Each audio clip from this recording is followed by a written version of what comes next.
सगळ्यांना नमस्कार। आजच्या या पत्रकार परिषदेला सुरुवात करतानाच एका महत्त्वाच्या विषयाकडे सुरुवातीलाच लक्ष वेधणं आणि भूमिका मांडणं मला आवश्यक वाटतं, कारण भारताच्या संसदीय कार्यप्रणालीतलं संसदीय सत्र चालू आहे। विरोधकांनी गोंधळ माजवणं आणि गोंधळ करणं या पलीकडे या संसदीय सत्रामध्ये जनहितार्थ काहीही केलेलं नाही, जनहितार्थ भूमिका मांडल्या नाही, केवळ गोंधळच घातलेला आहे। म्हणून सुरुवातीलाच या ठिकाणी काँग्रेसला, विरोधी पक्षाला आणि विशेषतः राहुल गांधीजींना भारतीय जनता पक्षाच्या वतीने थेट आम्ही सांगू इच्छितो की देशाचे गृहमंत्री माननीय अमित शहाजी संसदेत उपस्थित राहणारही आहेत, चर्चाही करणार आहे, निवेदनित करणार आहे आणि उत्तरही देणार आहे। राहुल गांधी पळ काढू नका। लोकांचे प्रश्न सोडवण्याची जागाच संसद भवन आहे, तिथे गोंधळ माजवणं, अनार्की निर्माण करणं, विपर्यास निर्माण करणं, झूट पसरवणं हे तर तुम्ही केलंच, पण आता सत्य ऐकायची तयारी ठेवा आणि या चर्चेमध्ये सहभागी व्हा। माननीय अमित शहाजी देणाऱ्या उत्तराला सामोरं जाण्याची हिंमत ठेवा, पळपुटेपणा करू नका। एक महत्त्वाचा मुद्दा या पत्रकार परिषदेच्या माध्यमातून आपल्या सगळ्यांसमोर मांडतो। ती घटना म्हणजे काल रांचीला झालेली घटना आपल्या सगळ्यांना कल्पना आहे। आमचे विद्यार्थी, आमचा तरुण वर्ग त्या ठिकाणी आंदोलन शांततेने, संयमितपणे कशासाठी करत होतं? नोकर भरतीच्या परीक्षेमध्ये पारदर्शकता असली पाहिजे। मी आता सगळे प्रकार मांडत नाही की काय काय झालं। कंत्राट परीक्षा घेणाऱ्या कंपनीला कसा दिला, ती काळ्या यादीत कशी होती, तरी त्यालाच काम का दिलं?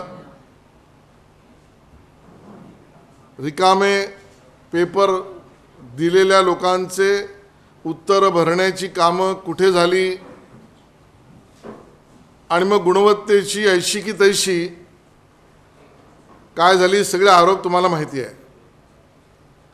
आणि मग या JPSC च्या नोकर भरती परीक्षेमध्ये पारदर्शकता हवी म्हणून आंदोलन करणाऱ्या मुलांवर अतिशय अमानुषपणे, विद्यार्थ्यांवर मी तर म्हणेन हल्ला केलेला आहे। तिथल्या सरकारने हमला केलेला आहे, शत्रू समजून बडवलेला आहे। अतिशय जड अंतःकरणाने आणि तीव्र संतापाने या भूमिका आम्हाला मांडायला लागत आहेत। त्या ठिकाणी तारेचं कुंपण, अश्रुधूर, बळाचा वापर, लाठीचार्ज, भगिनींवर हात सोडणं, चेहरा गाल्यापासून सर्व ठिकाणी पोलिसांनी बदडवणं हे अतिशय अमानुष आहे, अतिशय क्रूर आहे, प्रचंड वेदनादायी आहे आणि संतापजनक सुद्धा आहे। सरकार कोणाचं आहे? केवळ JMMचं सरकार नाही, काँग्रेसचं सरकार आहे। काँग्रेस JMMचं सरकार आहे। 16 आमदार आणि 4 मंत्री घेऊन राहुल गांधीजी त्या सरकारचे भाग आहेत, नेतृत्व करतायत।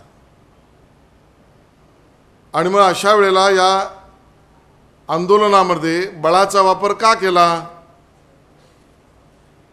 खरं तर आता प्रश्न विचारायचा का आम्ही? राहुल गांधीजी, हे तुमचं सरकार आहे,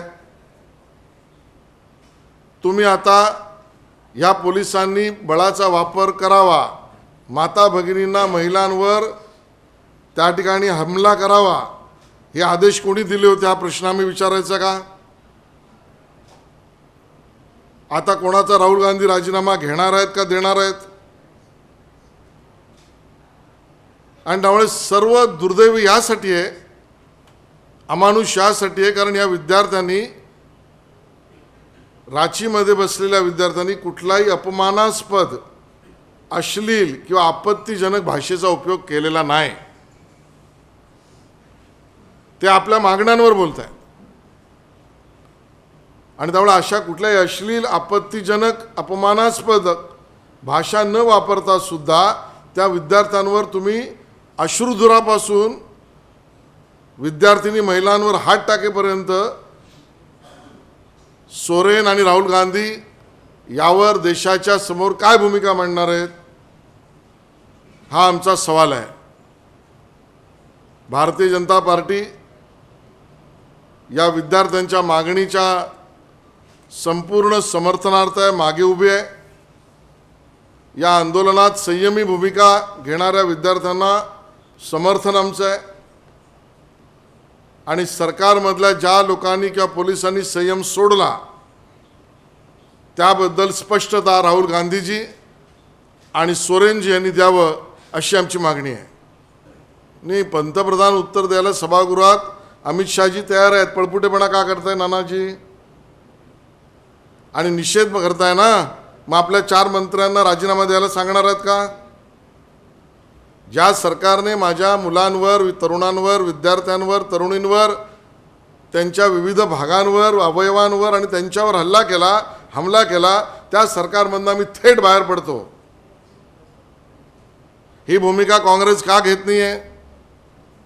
नाना पटोले काँग्रेसला आणि राहुल गांधीजींना त्या सरकारमधून बाहेर पडण्याचा, राजीनामा देण्याचा सूचना तुम्ही करणार का?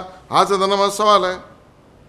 नाही, उद्धवजींना आम्ही रांचीचं तिकीट पाठवून देऊ पाहिजे तर काय हरकत नाही.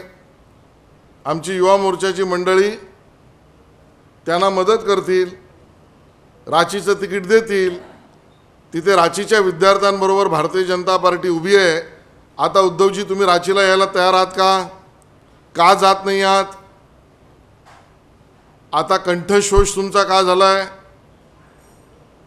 आणि म्हणून हे सगळी दुटप्पी भूमिका घडणारी मंडळी आहेत. नाही, CJPची भूमिका आता जर तुम्ही म्हणता तशी समर्थनाची असेल तर त्याला मी वराती मागून घोडे असंच म्हणेन. काय कारणं दिली होती त्या मंडळींनी? मला त्यांच्यावर आज आलोचना करायची नाही, मुद्दा फक्त सांगायचा आहे. तब्येत बरी नाही, आताच आम्हाला बाहेर पडता येणार नाही, आता आमची संघटनेची बैठक आहे, आम्ही चर्चा करतो आहोत. का विद्यार्थी हित 17 दिवस नाही?